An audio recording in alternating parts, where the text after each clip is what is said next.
TP3 benarkan ceramah Habib Bahar soal kilometer 50. 6 pengawal HRS memang disiksa.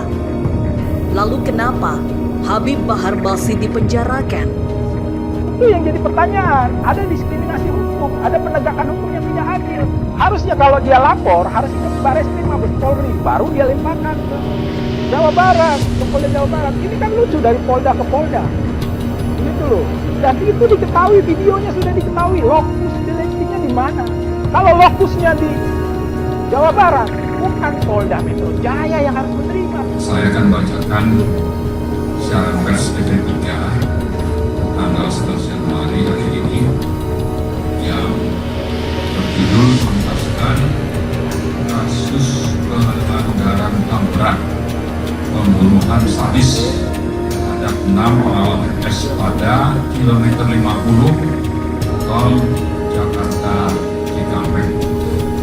Pada tanggal 3 Januari 2022, Polda Jawa Barat telah menetapkan Habib Bahar bin Smith atau HBS sebagai tersangka dengan dugaan kasus penyebaran berita bohong terkait pembunuhan 6 pengawal Habib Rizik Syihab HRS di kilometer 50 jalan tol Jakarta Cikampek.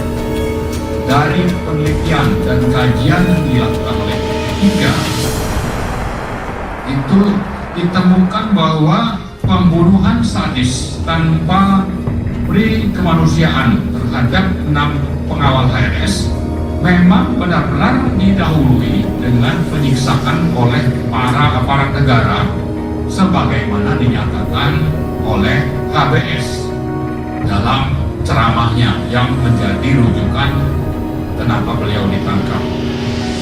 Atas dugaan penyebaran berita bohong, berita detik ya, KBS dijerat dengan pasal 14 ayat 1 dan 2 Undang-Undang Nomor 1 Tahun 46 tentang Peraturan Hukum Pidana junto pasal 55 KUHP dan atau pasal 15 Undang-Undang Nomor 1 Tahun 46 tentang Peraturan Hukum Pidana junto pasal 55 KUHP dan atau pasal 28 ayat 2 pasal 45 Undang-Undang Informasi dan Transaksi Elektronik atau ITE junto pasal 55 KUHP.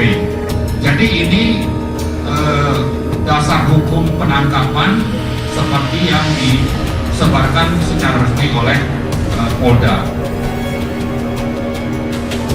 Ini hanya diberikan gambaran bahwa pada saat itu memang ada video yang perlihatkan pada Habib Bahar dan kuasa hukum. Pada saat pemeriksaan pertama dan pemanggilan saksi kami sudah ketemu dengan Habib Bahar dan kita sudah sampaikan karena awalnya yang kita yakini bahwa pasal 28E kaitan penyebaran kebencian dan media semua memberitakan ya.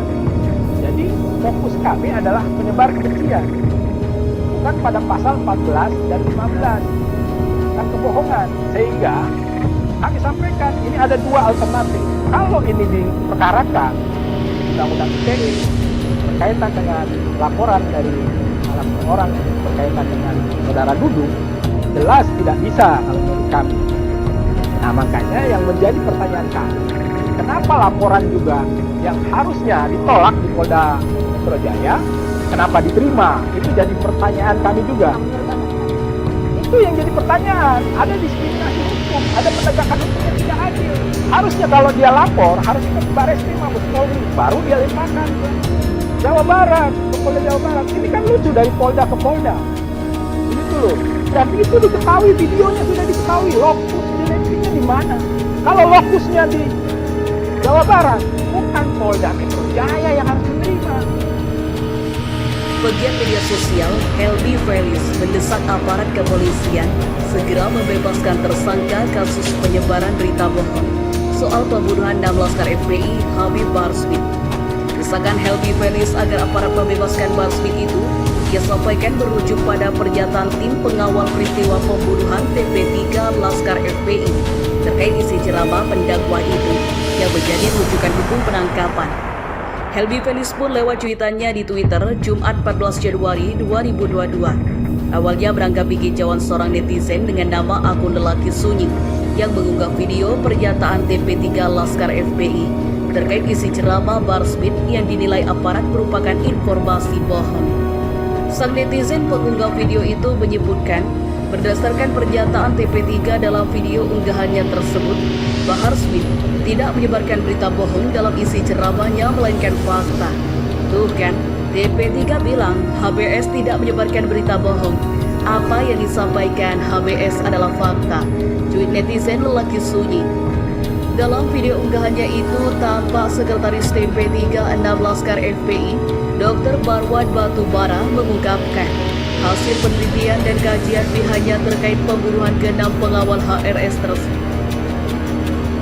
Marwan pun menyebutkan pernyataan Bahar Smith dalam video ceramahnya 6 Laskar FPI disiksa sebelum dibunuh itu memang benar adanya. Menurutnya sebelum 6 pengawal HRS itu dibunuh, mereka memang benar-benar mengalami penyiksaan oleh aparat sebagaimana yang dinyatakan Bahar dalam isi ceramahnya yang menjadi rujukan hukum pendakwa itu ditangkap. Atas dugaan penyebaran berita bohong itu tanda kutip ya, HBS dijerat dengan pasal 15 ayat 1 dan 2 Undang-Undang Nomor 1 Tahun 46 atau pasal 28 tentang Undang-Undang ITE.